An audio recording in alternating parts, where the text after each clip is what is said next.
Welcome back, Night Owls. This is Dr. Nighttime, and tonight we are using mathematical analysis to solve a 3,000 plus year old mystery from the Bible. I don't typically use this channel for religious content, but when my mathematical skills and my religious life overlap, it feels appropriate to treat that mathematical content the same way I would any other mathematical content. In Jewish communities around the world, this week we read Parshat B'reishit. And while a lot of the attention there is drawn to the big stories like creation of the world or possibly Adam and Eve, maybe Cain and Abel if you really want to go down that route, this focuses on a kind of weird passage of 3 verses all the way at the end of the Parsha. But before we get into what those verses are, let's ask the question, where does a king seal his decrees? A king traditionally would make it clear that this isn't just some random piece of parchment that somebody in some home just scribbled out and pretended to be the king. No, he would have a special seal carved specifically for him, and he'd use that as a method of authenticity, saying this document really came from the king. And where would that seal appear? Usually at the bottom of the document. Now, one of the big questions about this parsha is, if it's the first parsha in the Torah, and the Torah is largely a book of law, why go through all this history? And it's to give some validity to the law. All right, now if that history can't be verified, or in cases such as the creation story appears to be contradicted by modern day evidence, does that invalidate all the laws that come later in the Torah? And I would argue no. I don't usually turn to heavy metal singers for my theological guidance, but in this one case, I'll quote Thomas Holopainen who stated that he believes in a God with a sense of humor. That kind of feels a little appropriate here, as you've got these grand creation stories with no real verification, and then you got this short passage at the end of the parsha, right where the seal of verification would be, that appears to just come out of nowhere and be left off nowhere. So what I view as this divine seal on Parshat B'reishit, you have the 3 verses right here. These are from chapter 6, verses 2 through 4, Perek Vav, Psukim Bet through Daled. ויראו בני האלוהים את בנות האדם כי טובות הנה ויקחו להם נשים מכל אשר בחרו. And the sons of God saw that the human daughters were good and took wives for themselves from them from all those they chose. Okay. I'll note this translation down here, this English translation down here, this is entirely my own translation. All right, so you've got this thing that almost sounds like Greek demigods that seems completely irrelevant to Jewish theology as we know it. And then he completely moves on from that and decides to talk about something else. ויאמר אדוני לא יידון רוחי באדם לעולם שגם הוא בשר והיו ימיו 120 שנה. And God said, my spirit should not eternally abide in the human as he too is flesh. Let his days be 120 years. Jean Calment excluded. No one's lived that long, and there's some controversy as to whether or not she actually lived that long. Some evidence that there may have been some identity fraud going on and that she died younger and her daughter took over her identity. I'll barely be talking about that any further. And then appears to go back to the first verse. הנפילים היו בארץ בימים ההם, וגם אחרי כן, אשר יבואו בני האלוהים אל בנות האדם, וילדו להם המה גיבורים אשר מעולם אנשי השם. The Nephilim were in the land in those days, and also later, when the sons of God approached the human daughters and gave birth to them, them being the Nephilim here. They were the heroes of the world, people of fame. On the one hand, you have this fantastical description of these children of God and human daughters and something like that, that never really comes up again, except for 2 verses later, and never comes up again after that. And sandwiched in between these, and seemingly unrelated, is this, oh yeah, people shouldn't live past age 120. Even though it then goes on to talk about how Noah lived 900 plus years, and Abraham, Isaac, and Jacob all supposedly lived beyond that. Okay. So what's my interpretation on this? One not particularly mathematical, but definitely scientific explanation of this B'nei Elohim versus Benot Adam, right? These sons of God and daughters of humans, is to relate that to the Neanderthals, right? Who are not Homo sapiens. If you want to say, okay, whoever the first Homo sapiens was, call that person Adam. You have these separate tribes of Neanderthals and Homo sapiens. And so if you wanted to describe these Neanderthals as being people, God's creations, just like humans are, but not strictly speaking human, not descended from Adam, the first Homo sapiens, then you'd have to say, well, they are God's children, but not Adam's children. And archaeologically, that's been confirmed. Okay. That on its own isn't enough to say, well, look, here's something in the Bible that people back then wouldn't have known for sure. The more modern discovery, though, looking at the DNA of modern-day humans, it's been found that specifically when it comes to mitochondrial DNA, which are passed down matrilineally, while there are plenty of links to DNA strands that match, where modern-day humans match more ancient Neanderthals rather than ancient Homo sapiens, that is not the case of mitochondrial DNA. That it would suggest that for whatever reason, while these communities of Neanderthals and Homo sapiens were intermixing, a Neanderthal woman and a Homo sapiens man would never produce a viable offspring, whereas the other way around, it would work. And that much, it certainly hadn't been passed down into our collective folklore and consciousness before those very modern discoveries of looking at the mitochondrial DNA, right? So suddenly you have this, and notice it does say, in the masculine, B'nei Elohim, sons of God, and Benot Adam, human daughter. All right. This is not a new interpretation. It's one of the most popular interpretations for people who actually have an interpretation of what on earth this can actually mean. Generally, people will either say it's complete folklore and doesn't actually mean anything that we would interpret as being correct, or some interpretation of perhaps fallen angels.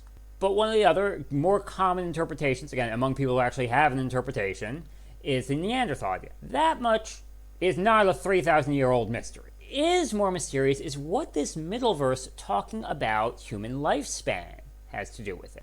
And I would argue it's not that things happened in this particular order, that suddenly the Neanderthals mixing with the Homo sapiens limited human lifespan to 120 years. Rather, that lifespan was there all along, but that nobody thousands of years ago could have known what the maximum lifespan was. So let's try to take a look at, under ideal circumstances, what's the greatest number of people living beyond age 120 that would... So I'd like to take a look at specifically that age number of 120 years. Well, why that number? You might say, well, wait, people noticed that nobody was living that long. Yeah, but people weren't getting anywhere close to that.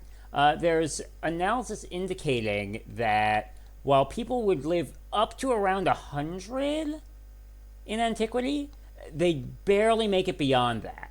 There's reason to believe that the first people to live to age 110 did so into the 19th century. Do note that there's no reason to believe that this age 120 actually is a to-the-day absolute maximum. So the rabbinic theories that Moses lived exactly 120 years and on the last morning that he woke up knew that he was going to die that day because he couldn't live 120 years plus one day. No, it's not that much of a hard limit. But that this number of 120 does not seem to be prevalent among most cultures, even other cultures that do have some theories on maximum human lifespan. It's not like there's some consensus there. If you look at what contemporary American actuaries are using, if you were to ask, well, what age do you generally use for maximum human lifespan if you're going to pick a date, usually that's age 110. But I'd like to ask the question, under ideal circumstances, how many people would make it to age 120 and be age 120 and be living on Earth at once. So under some basic assumptions, assume that the Earth has a carrying capacity of 100 billion people, that if you had more than that many, then there would be a natural increase in mortality because we have to fight each other for resources. And assume that we managed to have a mortality curve on par with contemporary Japan, that we achieve the best rectangularization of human life that is possible.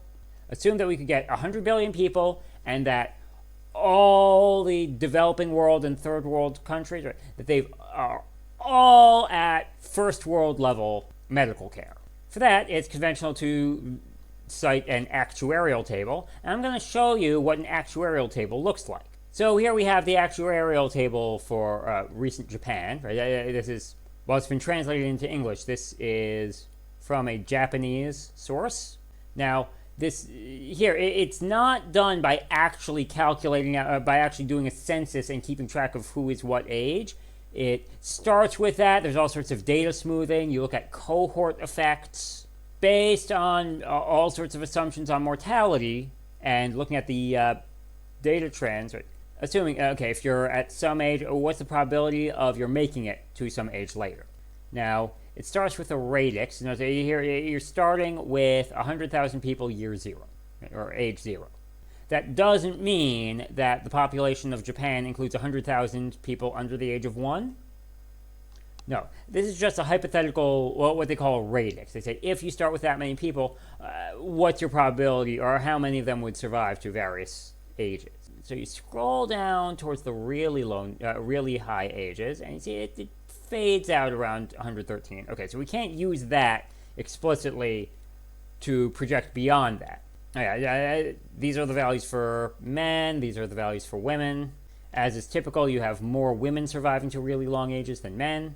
And so if you were to try to calculate out stuff beyond these ages, you would look at this force of mortality. That essentially indicates what's the probability of you dying per unit time imminently. So a good estimate would be your probability of dying within the next 1/1000th of a year, and then you multiply that by 1,000 to get some death rate per year. If 1,000 is considered too big of a time step because the probability of your dying increases too much over those like 8-ish hours, then you could subdivide further. But what I'm going to do now is I'm actually going to show you some code that I've written to try to work from these numbers and extrapolate out.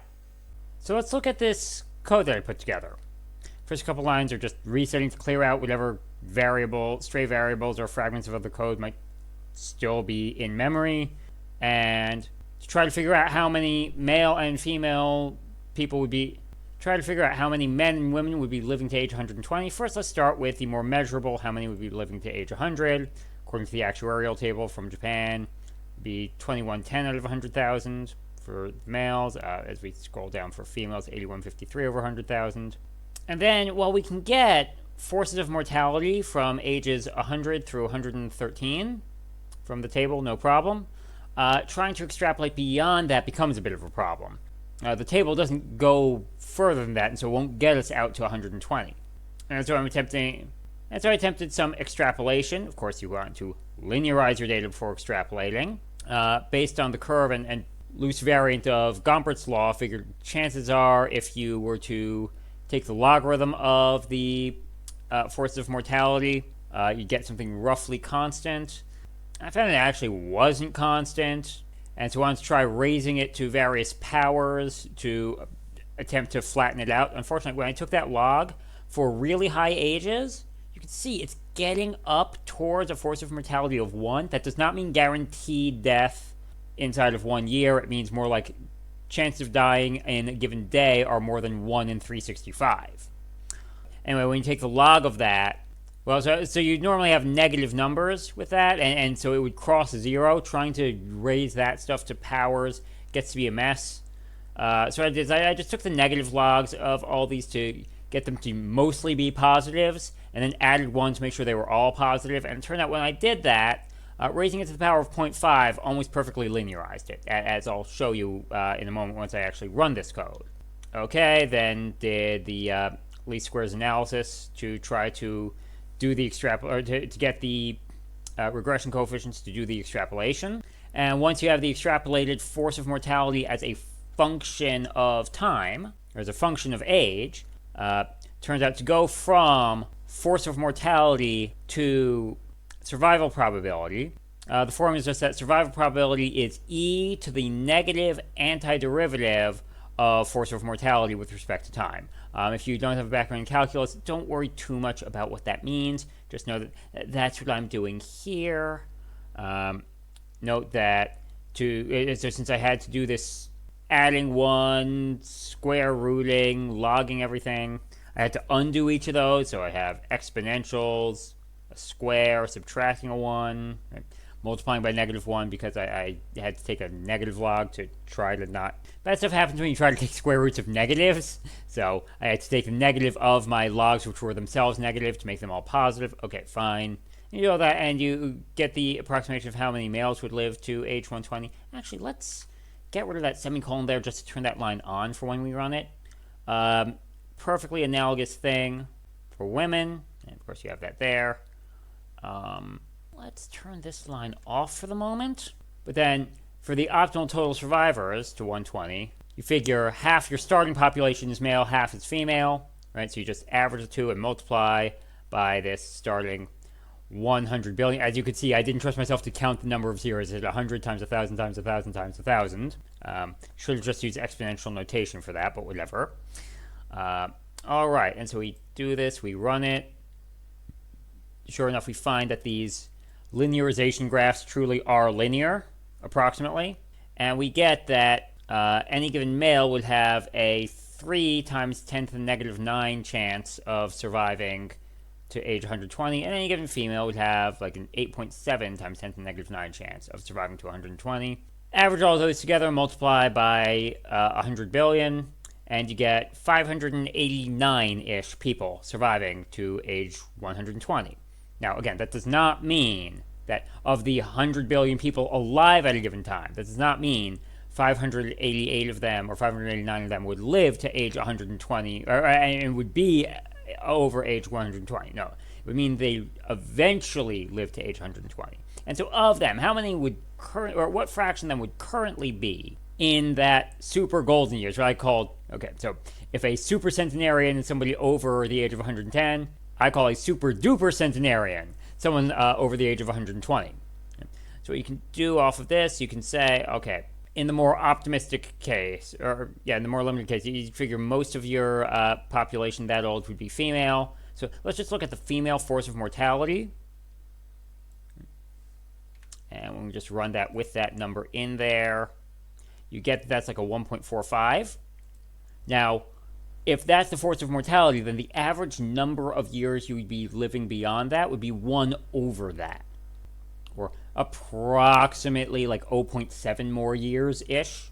And so if those people who live to at least age 120 on average live to age like 120.7, that means 0.7 of your 120.7 years would be actually spent in that time. So only that tiny fraction would be that old. And so we can just calculate the number of super duper centenarians. This tells us to expect, at any given point, roughly 3 super duper centenarians under those highly optimized conditions of world at carrying capacity, and everyone has the best survival rates that we can think of. And so my mathematical claim, my mathematical midrash, if you will, is that what these 3 verses have in common, or the running theme, is these are statements that did not seem verifiable thousands of years ago, but took much later scientific and mathematical analysis to realize, oh, this was right all along. And that, yeah, if you were going to try to verify that this ancient document was inspired by a higher power, one way to do that is put stuff in there that nobody knew to be true back then, but that could be understood well enough to be passed down and explained generation after generation. and that these claims of the not exactly human, but still sort of like people, Neanderthals, having children with human women, but not the other way around. And this mortality and lifespan calculation appear to fit exactly that. Until next time, this is Dr. Nighttime wishing you a good night.